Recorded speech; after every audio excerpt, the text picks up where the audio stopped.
We've looked at dogs in space, and now we're going to look at the first cat in space. This was a campaign to raise money to create a memorial statue for the first cat in space. This is a campaign to restore a female astronaut's rightful place in history. On the 18th of October 1963, she blasted off into the unknown before safely returning to Earth. So, why haven't you heard of her? No, not her. Her! This is Félicette, the cat who boldly went where no feline had been before. In 1963, the French space program gathered 14 cats in preparation for their next flight. Back then, scientists all over the world wanted to understand how the lack of gravity could affect animals. The idea being, if they can survive in space, then so can humans. In fact, these 14 cats went through the same intensive training as human astronauts. Ultimately, it was Félicette who was chosen for the mission due to her calm disposition, though some reports say it was because all the other cats had put on too much weight. On launch day, Félicette was placed into a capsule atop a rocket that could travel at 5 to 6 times the speed of sound. During her ascent, she bravely withstood forces of up to 9.5 G and reached a record height of 157 kilometers, becoming the first cat to experience the weightlessness of space. She then safely parachuted back down to Earth, where she was met by a helicopter recovery team and was recovered without incident. Thank you for taking part in my success, reads Félicette's autographed photo. It's not known who she was speaking to, or how she learned to write, but it seems no one was truly listening. She made headlines, but would ultimately be overshadowed by the other space race milestones of the 1960s. Years later, her memory would be further obscured as a series of commemorative stamps all assumed she was a male cat named Felix. Seems the common misconception that only men are leading the fields of science and engineering applies to cats too. So, a first that you will jot down in your notebook is the first multi-crew member flight. So, more than one person in space at the same time in the same spacecraft. This occurred 12th of October 1964 and was achieved by the crew of Voskhod 1. Voskhod meaning ascent or dawn, sometimes translates to sunrise. This mission saw a couple other notable firsts. The first flight without the use of spacesuits, which really was a function that they wouldn't fit into the capsule. This mission was definitely a propaganda mission trying to show continued superiority in the space exploration first moments. I think this photo of them on an airplane, I think after their flight with the medals and the bouquets, is quite fitting, showing how used they are to being crammed next to each other. It was the first flight to have either an engineer or a physician into outer space. Also set a crewed spacecraft altitude record of 336 kilometers, over 200 miles above the Earth. So, we are going to check multi-person crew for Soviet Union. Now, looking at the United States' multi-person crew, instead of one person being in the capsule of a Mercury program mission, we have the Gemini program, and it is actually supposed to be pronounced Gemini, although you will hear oftentimes in documentaries and even astronauts themselves talking about the Gemini program. And just so you know, it's not me just being totally my crazy self. NASA's Public Affairs Office issued a statement in 1965 declaring Gemini the official pronunciation. The patch for the program was the symbol for the star constellation pattern of Gemini. These are the two main stars, or brighter stars, in the constellation. It's Castor and Pollux, the twins, or the good friends. And this was very symbolic of the two being the emphasis of this program, that we're going to have two people in space at the same time in one spacecraft.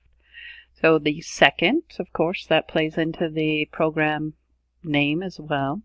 U.S. manned space program was announced in January 1962. Gemini involved 12 flights, including 2 unmanned flight tests of the equipment.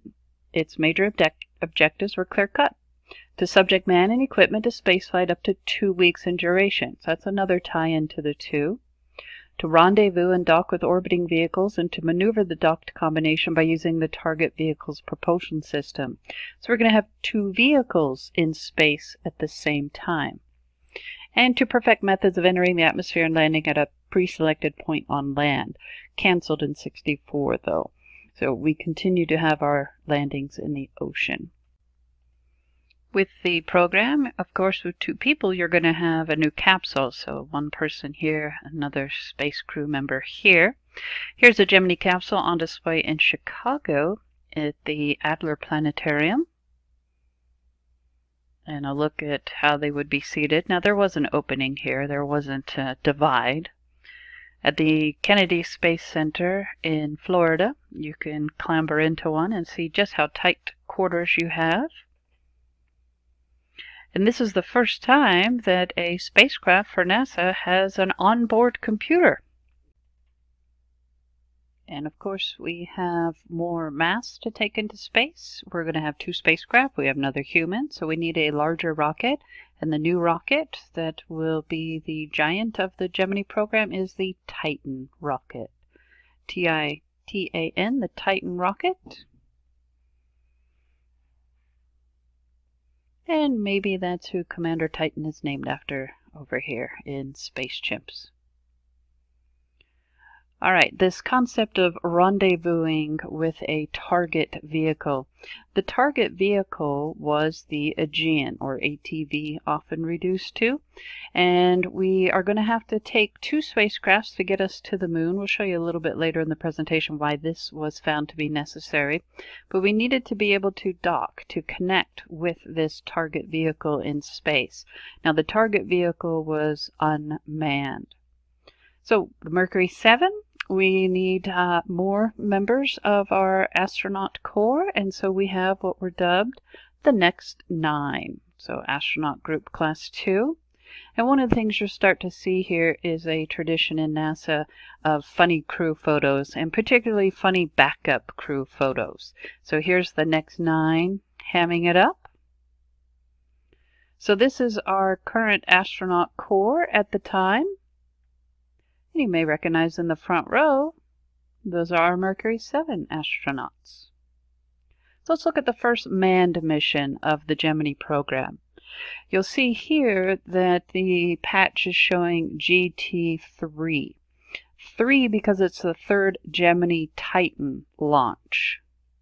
The first 2 Gemini Titan launches were unmanned. They were testing the new equipment, new setup, new rocketry. And also remember that these are not space patches in the sense of being worn by the astronauts. You'll see on their suits, they just have the NASA vector patch here. These are patches that were made in retrospect. They were made after the first official mission patch, which we're coming to in the Gemini program. So the first 2 astronauts to participate in the Gemini program in a official human launch are Gus Grissom from the Gemini program, and one of the next 9, John Young. So you want to jot down Grissom and Young. This is a little fun patch here with the recognition that the capsule was named Molly Brown. If you think back to Gus Grissom and his Liberty 7 launch, Liberty Bell 7, you recall it was the only capsule that was not recovered at the time of the mission recovery. And so the musical, The Unsinkable Molly Brown, was a bit of an inspiration here for this patch. NASA was not very fond of the nickname and really wanted to have Grissom drop this nickname. And he said, well, what would be a better nickname? The Titanic? So they kind of let it go after that. And the astronauts did enjoy ribbing Gus Grissom a little bit, the unsinkable Molly Brown. And in fact, this becomes the final time that the astronauts are able to name their spacecrafts. Getting a look at their capsule, their simulator that they'll learn to operate and function. New control system. Of course, there's my favorite GPS system. More practice in the simulator. And then going up the gantry for their flight. And the capsule would actually already be on the rocket before they went up to the gantry. This is just kind of in construction photo. Successful launch of the first manned Gemini Titan rocket. You'll see a famous astronaut right here at Mission Control. This is Alan Shepard, the first U.S. astronaut. Some pictures from space.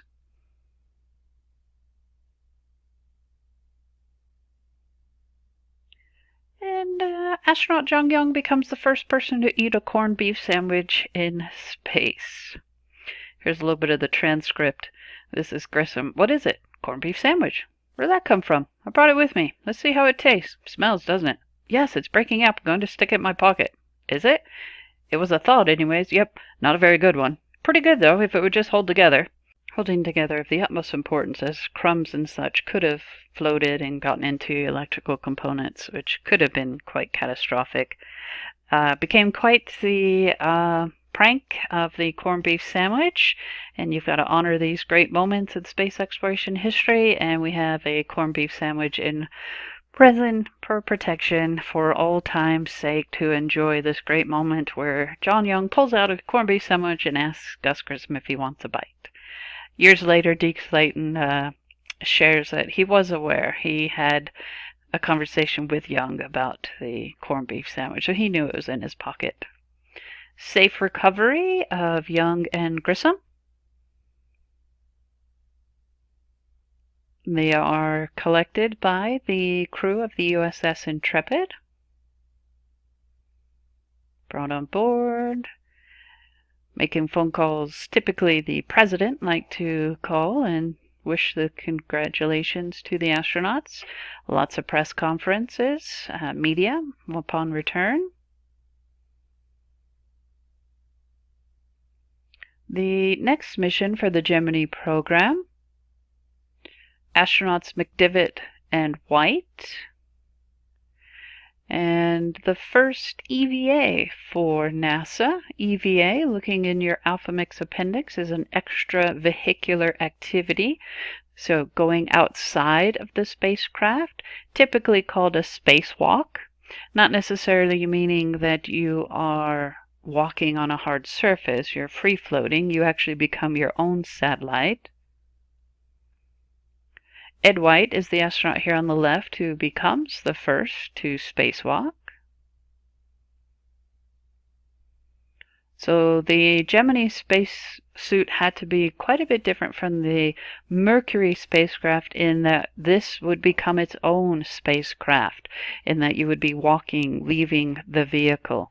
So it had many more layers than the Mercury suit, as you would be leaving the protection of the Gemini capsule.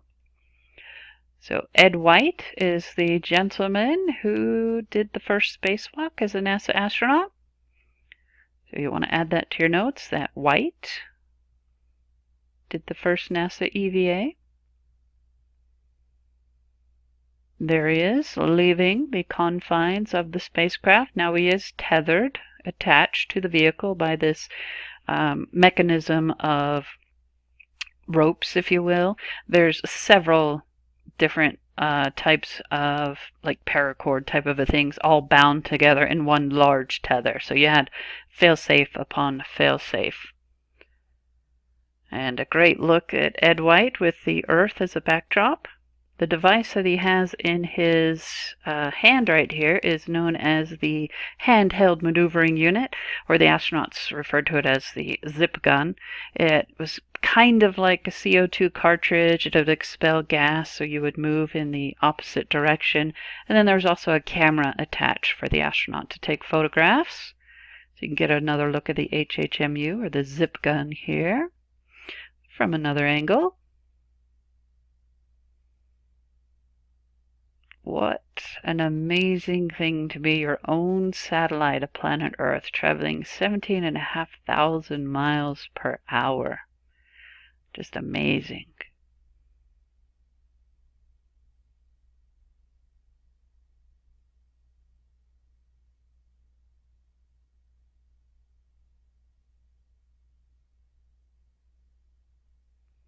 Safe return of Gemini 4.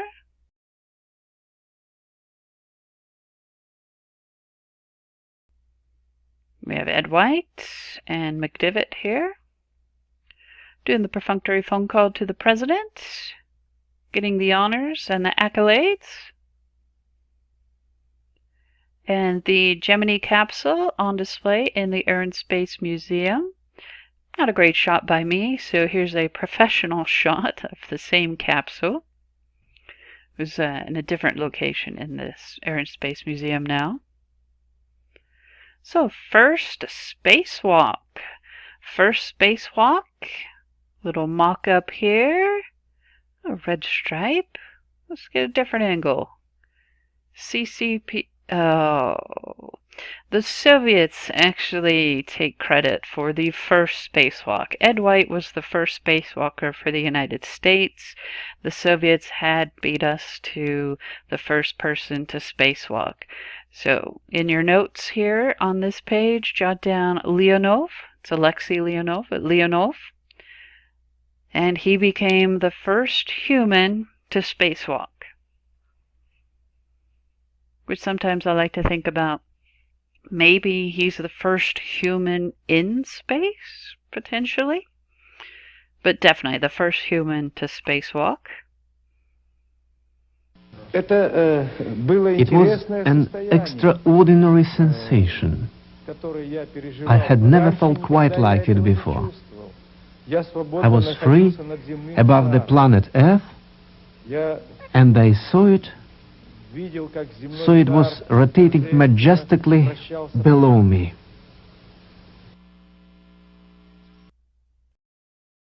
Several minutes into the spacewalk, Leonov notices around his shoes and his wrists that the spacesuit is expanding, and he immediately recognizes that he's going to need to decompress the suit.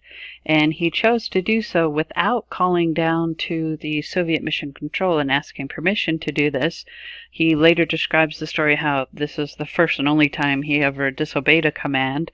And when asked, why didn't you call down and ask for permission to depressurize the suit, he said, what would you have done if I'd told you? You would have created a commission, the commission would have selected a chairman, and the chairman would talk to me. So he knew it was an utmost time concern, as if the suit continued to expand, he would not be able to get himself into this very narrow opening, and with that also he had to coil up this tether. It was designed to go feet first to return and make it easier to get into his seat, but just through what was going on, he had to go head first, and that made it quite a feat of strength to get through the airlock and get turned around back into a safe position. And he talked about how when he returned to Earth, that in those 10-12 minutes he sweated more than if he'd run like a 10-kilometer race, and he had sweat so much that when he returned to Earth he had lost about 6 kilograms. That's about just over a dozen pounds. And here is Alexei Leonov talking about his experience on the 50th anniversary of the world's first spacewalk. Stars were very bright. There was a lot of them. And it was interesting that they were everywhere. They were above and they were beneath. And on the ground, we can only see stars up in the sky. In space, they are everywhere. And it depends on how good a vision of an individual is, but in space, we see much smaller stars. It was a very short spacewalk, but in the brief time you were outside, did you have a sense that you were making history, that you were the first, the pathfinder of spacewalk activity that later would become a standard and staple and very critical facet of human spaceflight? Yeah.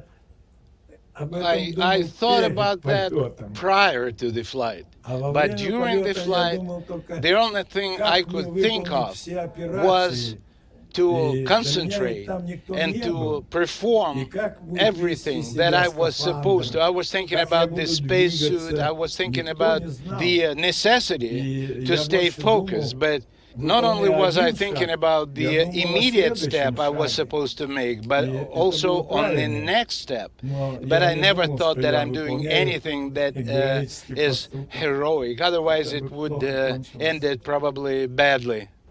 While you were outside of the airlock of your spacecraft, your spacesuit encountered a deformation, if you will, that threatened your ability to get back inside for a while.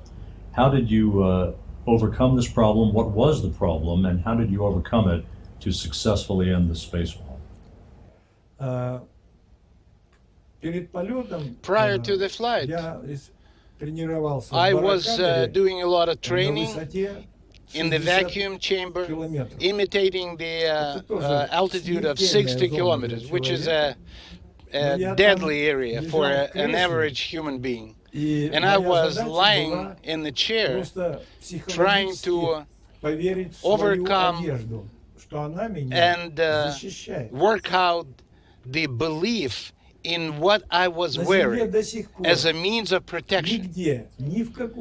Up until now, nowhere on the planet of Earth, in Russia or in the United States, we have any vacuum chambers that would allow to actually test the spacesuit to be flown on the elevations of 400 kilometers or so. It's just not feasible. So we could expect almost anything. The design of the spacesuit was rated as far as pressure for a nominal pressure of 760 and then half of this pressure, and I did have a device that would allow me to drop the pressure had it became necessary, and I knew how to do that. But I had to understand that if I decide to drop the pressure, I could actually pose myself into a very deadly situation, because the nitrogen in my blood would come to boil. But once again, I was trained to do that. I knew how to do it. And then during the 8th minute, I all of a sudden realized that my fingers got loose and they kind of came off the glove.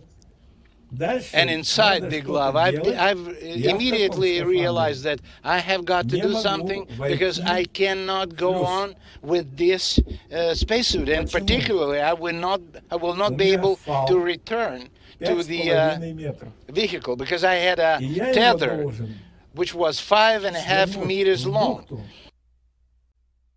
Some of the images from space, the celebration upon return. More images from the famed spacewalk. When Leonov retired from his space career, he spent quite a bit of his time in making beautiful artwork. He became quite a well-appreciated artist. I don't see where he signed his work, but this is what Alexei Leonov's autograph would look like. And this is probably the greatest thing in my autograph collection. This is my own personal, at-home, zoomed in onto a poster where I have several astronaut and cosmonauts. This is probably one of my all-time greatest autographs that I have amongst my collection. This is the first human to walk in space autograph. Ah, that is just awesome. Here is other ways in which he is memorialized. This is that Walk of Fame in the Star City where the astronauts train. There is Leonov's. A couple still shots from his spacewalk. My feeling was that I was a grain of sand, and that is definite perspective when you see the entire planet below you.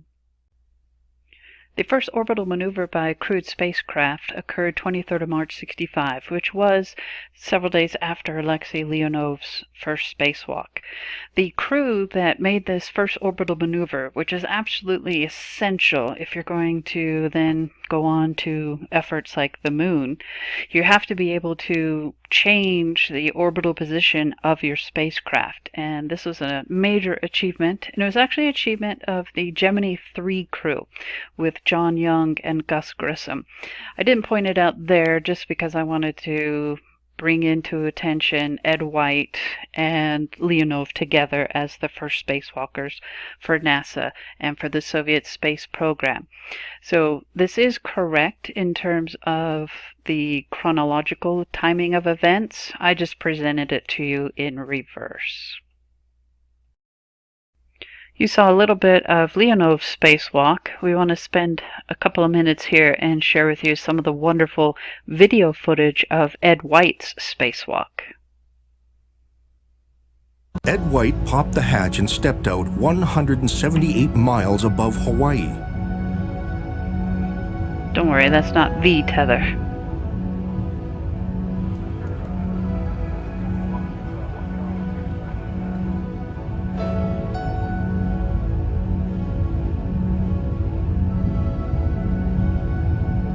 Floating free, he had become a second spacecraft, flying formation with Gemini at nearly 18,000 miles an hour. Wowzer. There's Ed White's spare glove flying out of the vehicle. With a small nitrogen-powered gun, he could change his orientation and move away from the mothership. Ed White's ultimate flying dream would last for as long as it took to traverse the North American continent. Down below, Christopher Kraft was scared to death. And I wanted to make sure that we got back in and got back in safely. So I was sort of the mother image there and wanted to get it over with. And I'm sure Ed White was very, very disappointed that he had to get back in.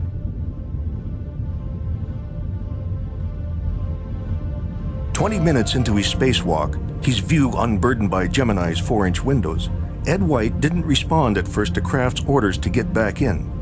When the flight director finally expressed himself in a way that could neither be misunderstood nor ignored, White complied. The flight director says get back in. Jim, got any message for us? Jimmy Porter, get back in. Okay. As he clambered back in, White radioed back that it was the saddest moment of his life. Although the Soviets had captured another first, there was a real sense of victory in mission control. This was probably the first time now that I had some kind of a qualitative measure that we were closing the gap with the Russians, that now instead of having years where the Russians were leading in establishing the records, we are now down to mere months. We knew that very shortly we would capture some of these space records ourselves. So I'm sure the piece of flight controller Kraft's demands to get Ed White back into his capsule were edited, but you can imagine, I'm coming back in and it's the saddest moment of my life. I mean, what a thrilling adventure to be able to spacewalk, see the entire planet below you.